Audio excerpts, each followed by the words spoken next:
Hello, my name is Errington. I am a governance nerd. I am fascinated by governance, but governance is very poorly understood broadly. That is bad because governance is at the core of all organizational dysfunction and failure, whether in business, nonprofits, charities, or governments. I began my exploration of governance about 15 years ago. I became fascinated with governance, but also very frustrated with the lack of support for basic governance education and understanding. I began developing my own approach to governance education, principally using graphics to make governance fundamentals easy to understand. I developed what I now call Focus Governance, a small set of governance education graphics and other tools that help make governance fundamentals easy to understand, governance analysis easy to apply, and good governance easy to support. I want to be very clear. Focus Governance is not a governance system. Focus Governance is a fundamentalist approach to governance education and analysis using graphics and straightforward language. Governance, the art and science of organization. All organizations have governance and should be aware of their governance strengths and weaknesses, especially weaknesses. Incompetence and corruption will find opportunities to make mistakes and self-serve. Bad governance supports lots of opportunity for incompetence and self-serving. Good governance is cultural, and so is bad governance. Understanding governance helps you focus the culture of your business or organization on achieving success.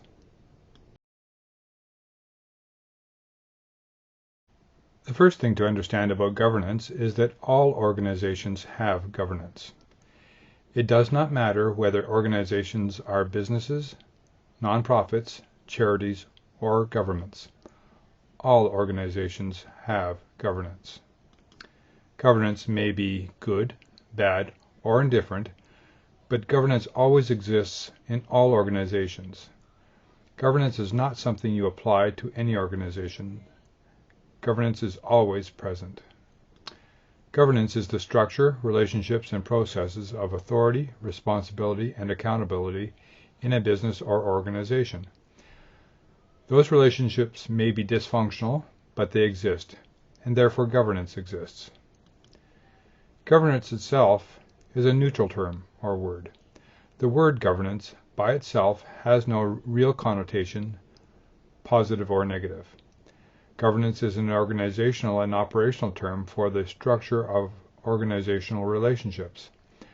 Governance needs accompaniment to be descriptive, such as good governance, bad governance, effective governance, accountable governance, etc.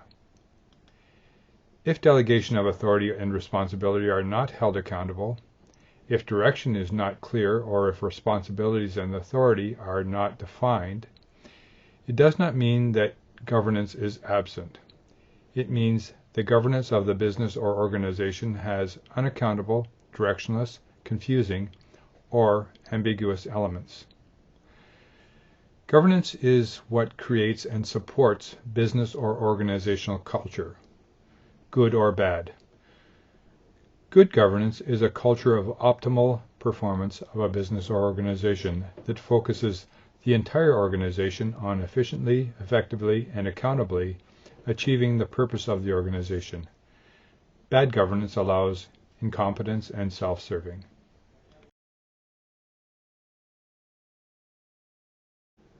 To understand governance, we first need to take a deeper look at what organizations actually are.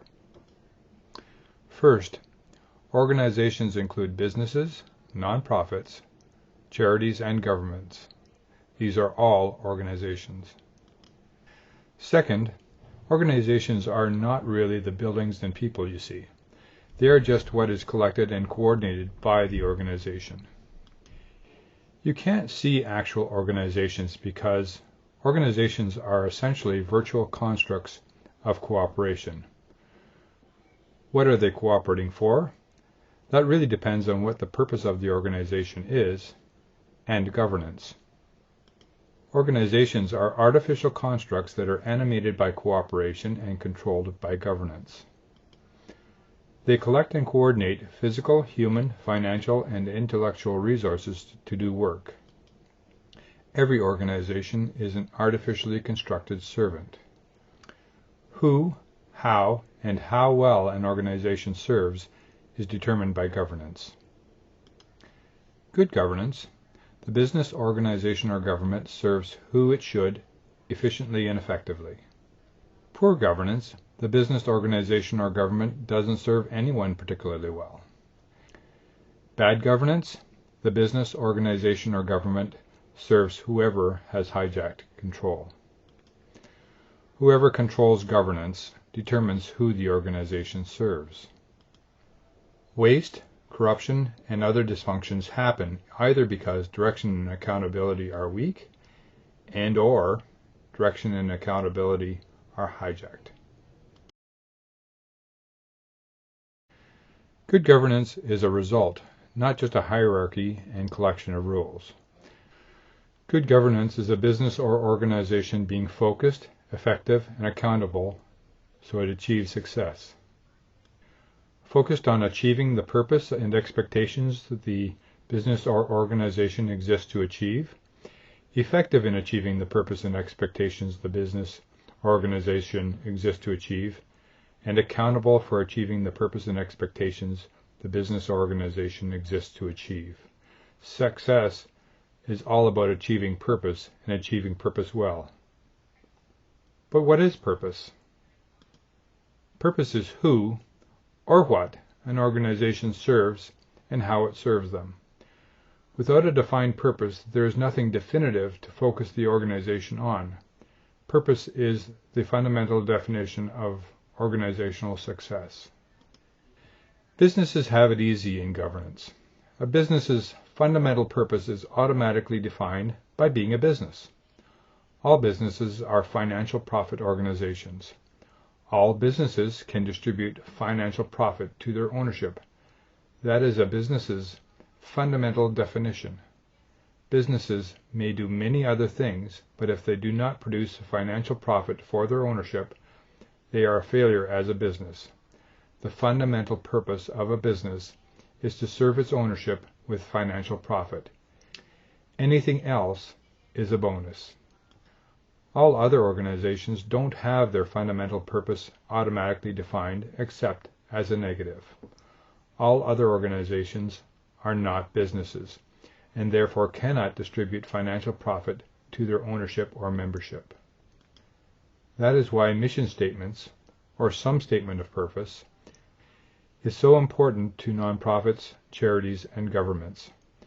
Purpose defines who, or what, an organization serves and how it serves them.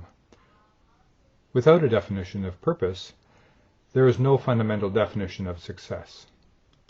Once purpose is defined, it can be refined into expectations that are delegated and held accountable, focused, effective, and accountable.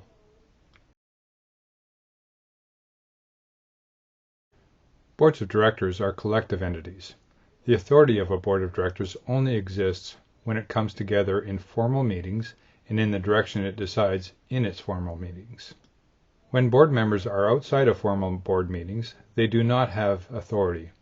In some cases, they may carry authority delegated by the board, but that should be very limited in time and scope by the board. So, if the board of directors only legitimately exists when it holds formal board meetings, what do board of directors legitimately do? Boards deliberate, delegate, and apply accountability. Deliberate. What is organizational success? Always define success to be achieved before delegating achievement of success. Is organizational success being achieved? This is the fundamental question in applying accountability of the CEO. Delegate. The board of directors delegates achievement of organizational success to the CEO. The CEO is a servant of the board of directors who is responsible for achieving operational success. Research is delegated to board committees. In large, complex businesses, organizations, or governments, The board of directors would be overburdened if they had to do all the research for the items they need to consider and decide on. Boards will often delegate research to committees or others, but the board of directors never delegates the actual decisions that are board of director responsibilities. All committees, including executive committees, are servants of the board of directors. Accountability. Effective delegation requires effective accountability. Accountability is never personal. Applying accountability is a duty. The most important duty of the board of directors is effective accountability of the CEO for achieving operational success. Everything else the board of directors does revolves around this task. Board committees are delegated tasks and responsibilities that the board depends on to do its work. Holding committees accountable for timely reports and recommendations ensures the board of directors is supported in their work and duties. Accountability to ownership. A board of directors is essentially a committee of the ownership, and therefore a servant of the ownership. Their duty is to ensure the organization serves the ownership as it should. This duty is to the entire ownership, not individuals or groups of owners.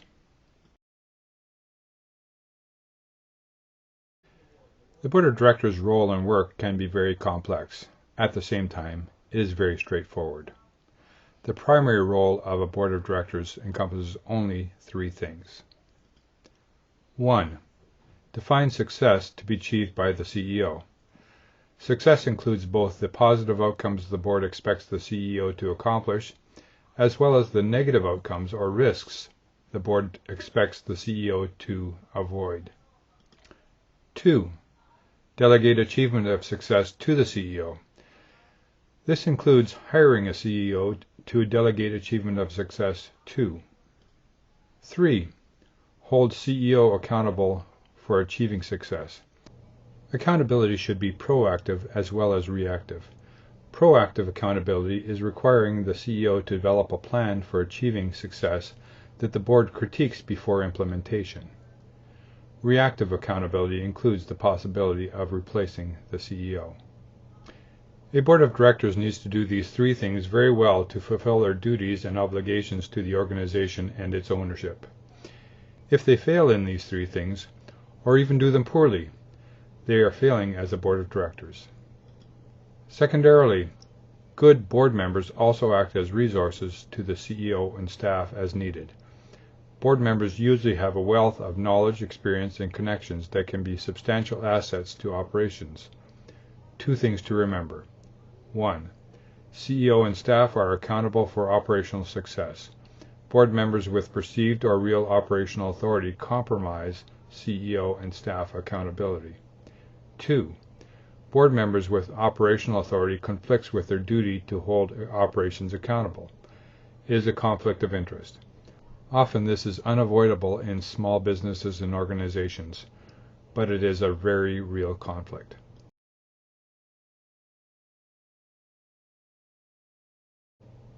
A board of directors has a collective identity and authority, but duties are both collective and individual to the board and board members. Duty of loyalty. Directors must give their undivided loyalty to the organization and must not let matters of personal interest or profit come into conflict with the interests of the organization. When you accept a seat on a board of directors, you commit to the success of the organization, and personal interest must become secondary. Duty of honesty. Directors must act honestly at all times when dealing with or on behalf of the organization. This is similar to the duty of loyalty, but goes further into compromising personal or organizational ethics. Duty of care. Directors must look after the affairs of the organization with as much care, good sense, and good judgment as a reasonable person would in the same circumstance. Expertise is not necessary to be a board member. Commitment is. Duty of skill. Directors are not required to be experts. Directors are required to use as much skill in making decisions for the organization as a similarly skilled, reasonable person. There's a lot of thought in governance circles that recruiting expert board members may not be the best governance strategy because experts are at enhanced risk for board decisions that may compromise their decisions. Recruiting experts as board advisors is usually more effective. Duty of diligence. Directors must be diligent about their work as directors. Directors need to attend meetings regularly, read all minutes and reports from committees, look at all available facts including expert recommendations on issues, but then make up their own minds on decisions. In other words, read the reports and get expert advice if needed. Duty of prudence. Directors are expected to exercise caution and common sense on behalf of the organization. Board vision should be on the long term and never reactive. Short-sighted decisions with inadequate information compromises the organization's sustainability. These duties are generally considered to be legal expectations of the board and board members in most jurisdictions. Boards of directors should be proactive in their accountability of their CEO. Business plans, or operational plans, are a great tool to both proactively assess the CEO's likelihood of achieving board expectations and ensuring there is continuity of operations should the board lose the services of its CEO either permanently or temporarily. Business plans, or operational plans, are tools of proactive management to achieve expectations and manage risks, allow collaboration on strategies of management and achievement of those tasked with management and achievement with those who set expectations of management and achievement. Business or operational plans also support broad and cross-understanding of roles and responsibilities of management. They encourage broad and cross-support of management and achievement. They adapt to changing circumstances of risk and opportunity.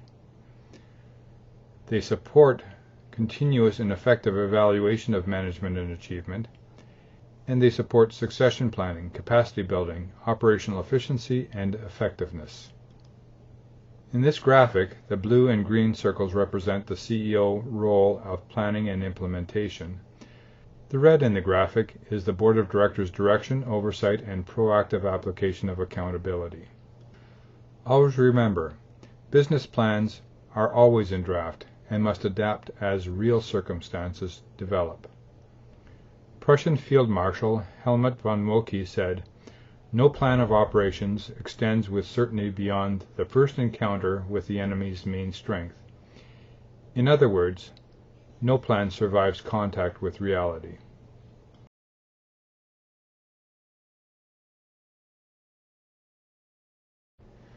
The CEO is the Board of Directors' instrument for achieving success. The CEO has the implementation and effectiveness responsibilities of the organization.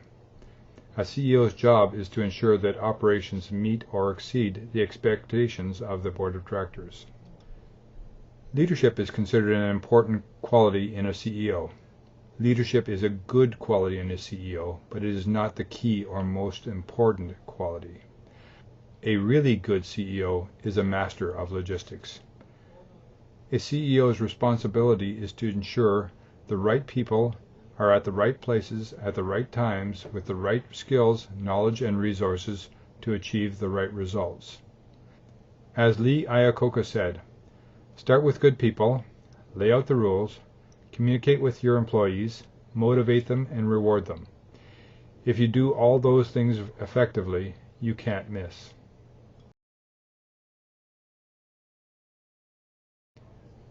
Good governance is really effective, accountable delegation. Governance is the relationships of delegation and accountability in an organization. Every relationship. Ownership delegates to the Board of Directors through an AGM. Board of Directors delegates to the CEO. CEO delegates to staff. All delegations need to be effective and accountable, so understanding the fundamentals of good governance is important throughout an organization. Why do we delegate? Many good reasons. Capacity building. We only have 2 hands, 1 body, and 1 brain. Many hands made light and often better work. Succession planning. You never want to be stuck if you lose someone. Not only the CEO, but succession planning should be an element in key staff positions, as well as ensuring the board of directors maintains healthy turnover. Recruit skills, expertise, and experience. There's always someone better at doing things. Having them work for you makes your job better and easier. Develop skills, expertise, and experience. Sometimes people you already have just need training to develop talent into skills. Focus responsibility and accountability. Delegating decisively ensures that everyone knows who has the authority and the accountability. When delegating, always go back to focused, effective, accountable. Define success before you delegate achievement of success. This graphic expresses the cyclic nature and detail of effective delegation. Define responsibilities you are delegating before even looking for who will be delegated to. Ensuring expectations are clearly understood is part of, but not all of, supporting achievement of success. Effective delegation includes accountability for achieving expectations, both positive outcomes to be achieved and negative outcomes to be avoided. Review delegation and repeat if appropriate. Appreciation of good performance is usually more important than criticism, unless outcomes are seriously negative. Effective delegation is always clear, decisive, supported, and accountable.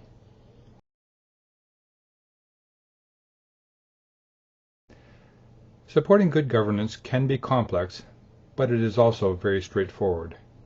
Keep your business, organization, or government focused, effective, and accountable. Understand your governance role and responsibilities. Understand the relationship and interdependence of your governance role and responsibilities with the other governance roles and responsibilities. Effectively address and execute the responsibilities of your governance role without interfering with or undermining other governance roles and responsibilities. Support and assist other governance roles in effectively addressing their responsibilities wherever effective, practical, and appropriate.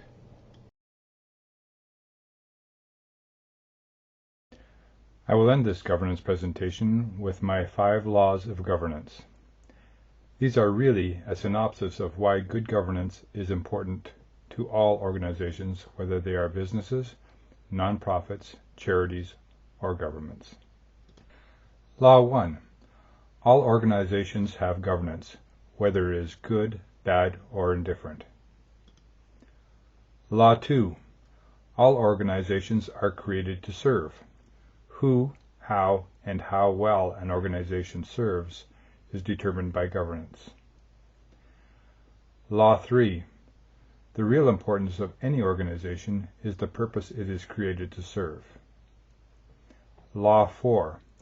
Incompetence and corruption will find opportunities to make mistakes and self-serve. Law 5. Directionless and unaccountable organizations will create and expand hierarchies and protocols to consume all available time, resources, and finances. This 5th law is an expansion of Parkinson's law of bureaucracies that was first published in The Economist in 1955, and that Cyril Northcote Parkinson developed into a series of books. Parkinson's law is, work expands so as to fill all available time.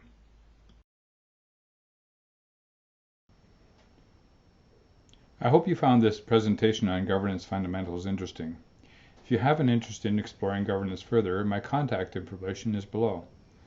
Thank you and have a good day.